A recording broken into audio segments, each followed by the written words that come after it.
What we're going to do today, we are going to talk a little bit about the Vince McMahon documentary that Netflix has that I saw.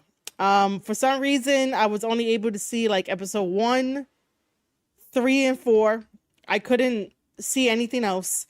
I do not have Netflix, and I know my buddies on over on Twitter were trying to help me find a way to watch it.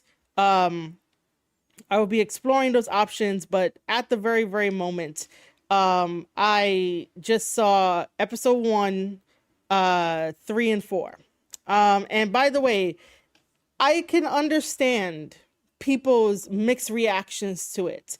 And I can understand that, this was not made for the long-term fan. And I've been a fan ever since I was 7 years old, and I've watched everything. I've like binged everything. Like I know the history and stuff. So I was getting kind of bored and annoyed that we were going over again and again and again and again and again of the Attitude Era, of WCW and 83 weeks, which, I will always say that's amazing for Eric Bischoff. Like, I'm not throwing shade there, but like, we know this kind of stuff.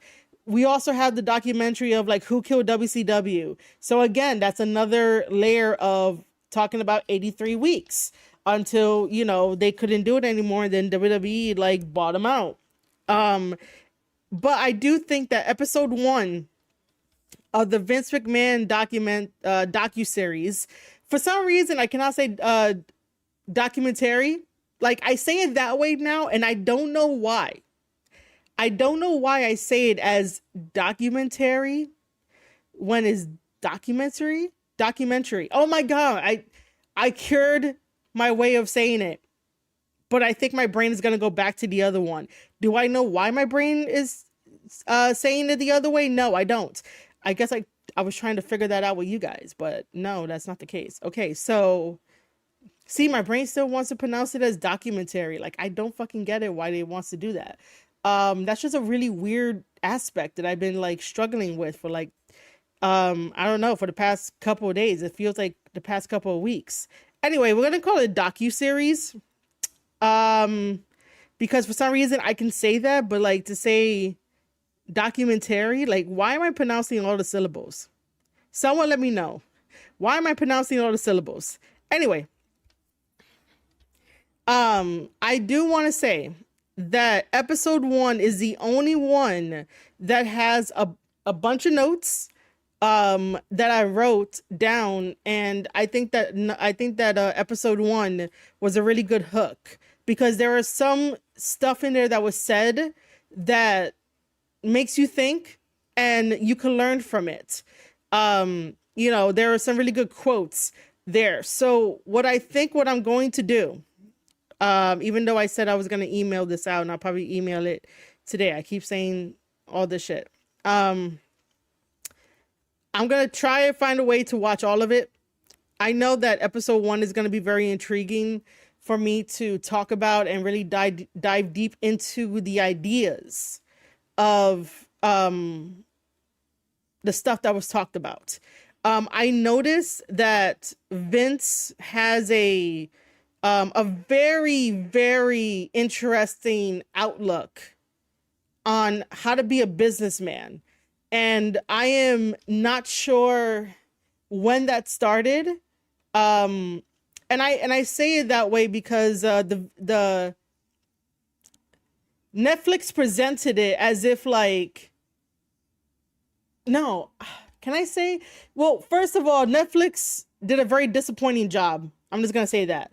And I think that half of me says it because I already know like most of the stories that went over. And I think that episode 1 and episode 6 are probably the only 2 videos that are like the most worthwhile videos to like really, really talk about. The other ones are not really worthwhile because we already know.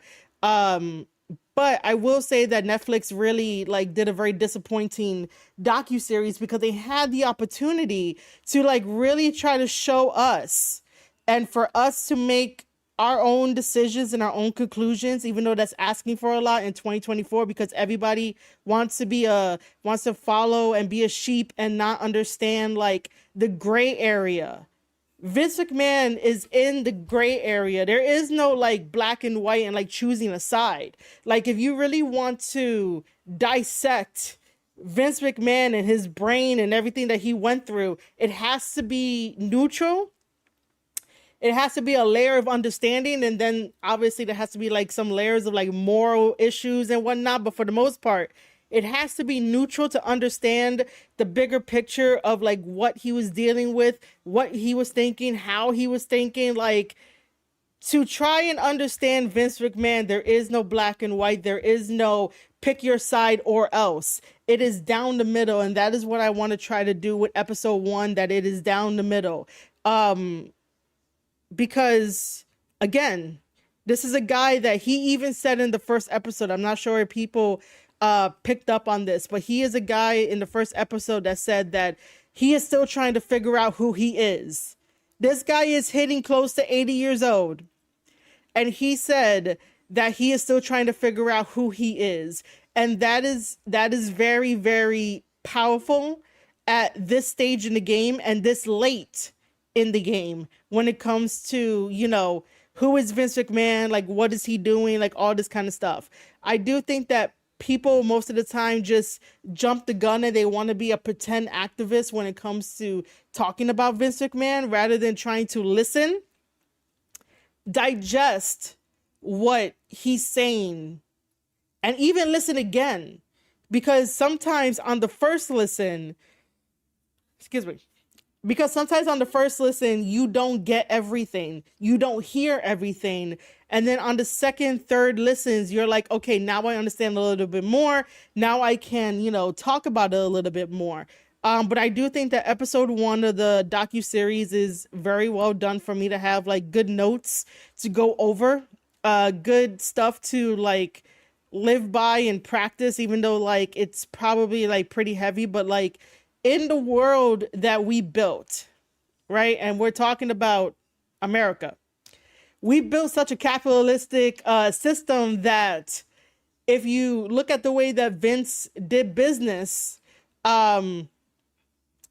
he was building something together with the other territories, even though we always say that he was buying them out and that the territories, you know, are no longer with us. However, because WWE created the WWE Network, you guys were able to go back in a time period where most of us was not even born yet to kind of experience that on the WWE Network for live streaming, because Vince knew that, you know, live streaming was going to take off. So like, you know, he did his own thing.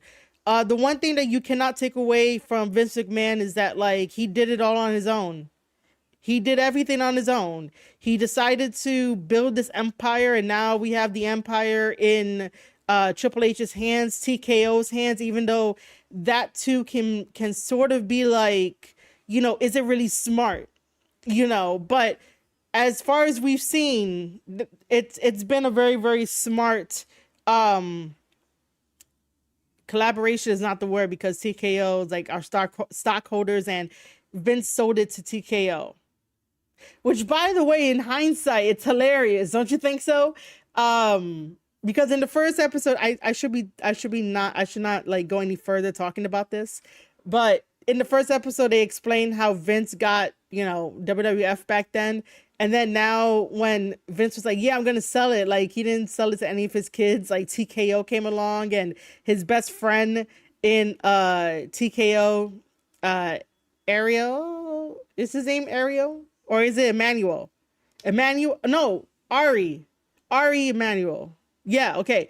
Ari like came along, he sold it to them and whatnot. Like that's very interesting. That's very interesting. Only because in the docu-series, Vince Sr. was gonna sell to Gorilla Monsoon. And, you know, also many years later, what does Vince Jr. do? Sell to somebody that's not family related. I just think that that's interesting.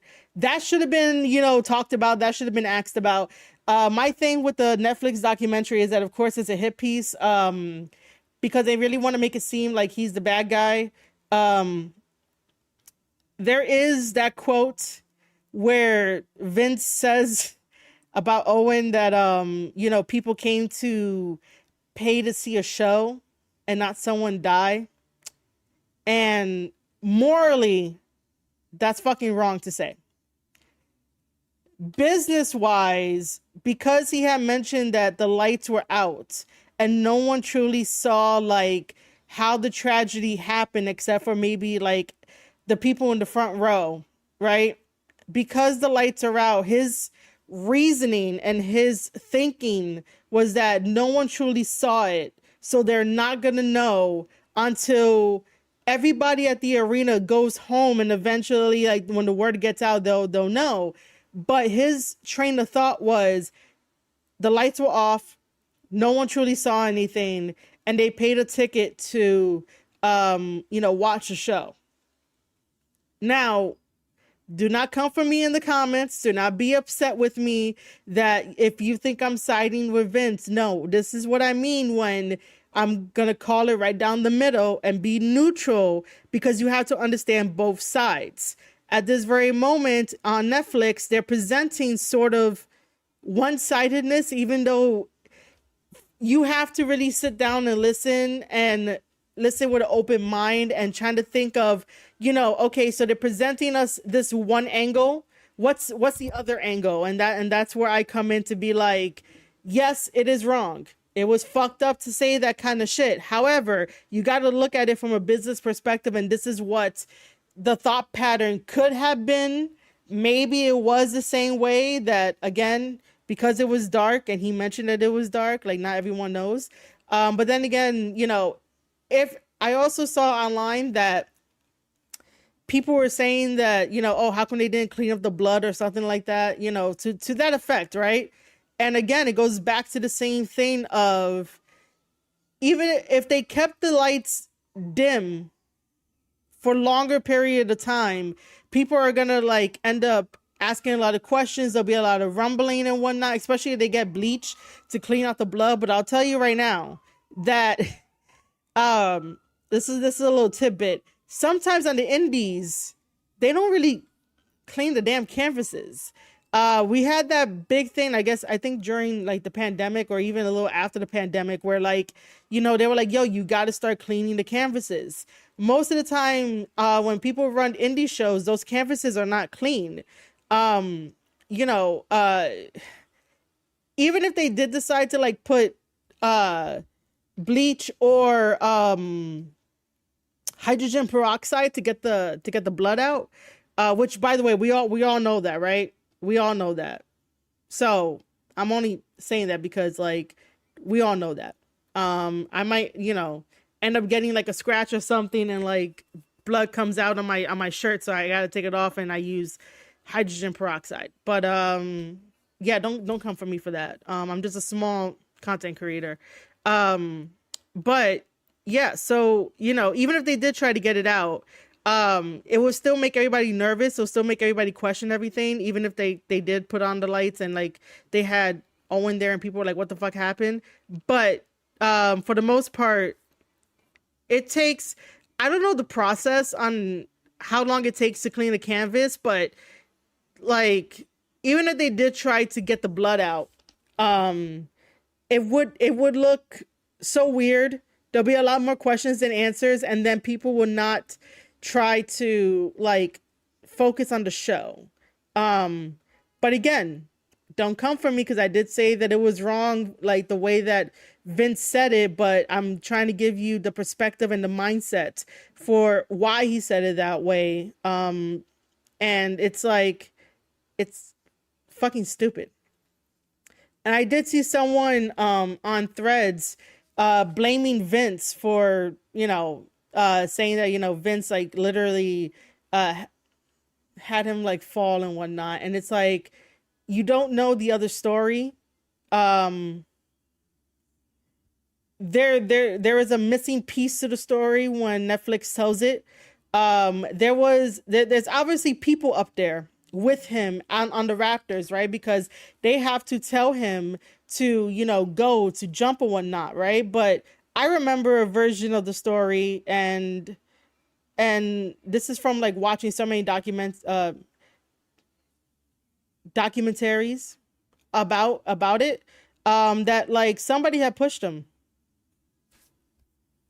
Somebody had like tapped him on the shoulder and like, you know, basically told him, yeah, is it time to go or whatever the case. Like there could have been like some miscommunication, but that's what that's what I remember from watching all the previous uh documentaries that we have out there. Why does it sound so weird when I say it? Documentaries.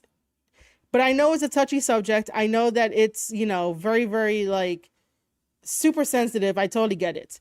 Bret Hart was like in all of his right to be upset at WWE and Vince. But luckily Netflix did say that you know, the company and the faulty wiring and whatnot, you know, they could have vetted the company a little bit more better, and it probably should have went back to the company that it kept using to like lower him down and like go back and just lower him down, not really pick him up.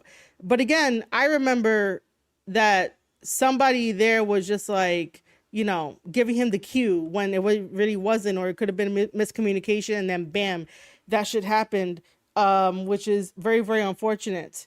Um, but I don't know how many times we're gonna have to talk about all of that stuff without like anything new.